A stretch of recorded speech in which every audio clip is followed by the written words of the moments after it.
Elena Rybakina shows up without a coach. Can she take home the championship? This video is brought to you via the Doctrine of Fair Use of Fair Dealing, and we're also covered under the Digital Millennium Act. Since announcing her split with Stefanos in August, she's only played 4 matches, losing 2 of those, and 2 of them going to tie breaks.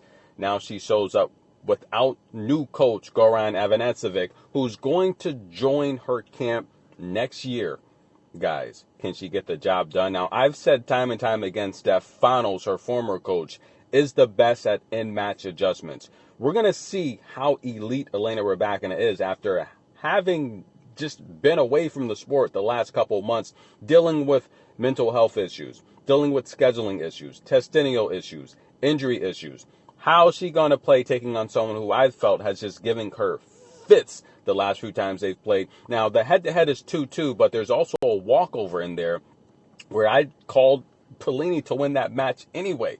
Taking on Paolini today, who's active, having her best career as a professional, the highest-ranked Italian player in the history of tennis in terms of the female side, Jasmine Paolini is amazing, guys. The first player since Serena Williams to make the French Open final and the SW19 final in the same calendar year.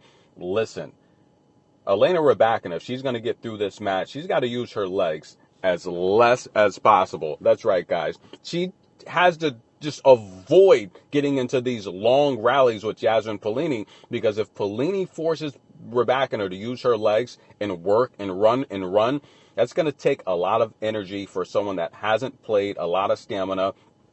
But this is the type of problem that Paolini presents to players. Because she's so fast and aggressive, she makes players use their legs a lot more. That stamina that they have to account for and make up for.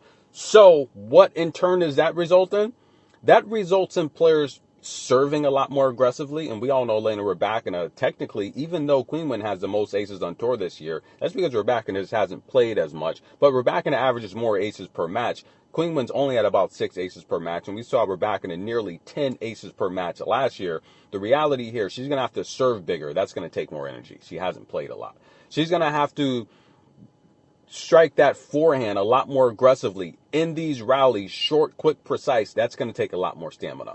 So Jasmine Paolini presents problems to players that a lot of coaches or casual fans may not realize because of her athletic ability. She makes you play bigger, stronger, and more aggressively. And I say it all the time, for those of you that have never played tennis, serving is very exhausting. And when you account for the bigger servers, if they get tired and exhausted, then the faults are going to start to rack up. And Elena Rybakina in the past, she's had issues with faults and double faults. She did have a stretch there where she was averaging 6 to 7 double faults a match. And for someone that historically maybe 1 or 2 here and there, that's a big difference, right? Giving your opponents free points, giving them confidence to step in on second serves. Jasmine Paolini, if she has those opportunities, we could see an upset outright. Early on, both ladies holding pretty easily, but the main thing I'm concerned with is how is Elena Rybakina going to do making adjustments without Stefanos. I said it time and time again, where whenever Rybakina was confused or had an issue in a match, she went to Stefanos and he had the answer. One of the best coaches, in my opinion, out there.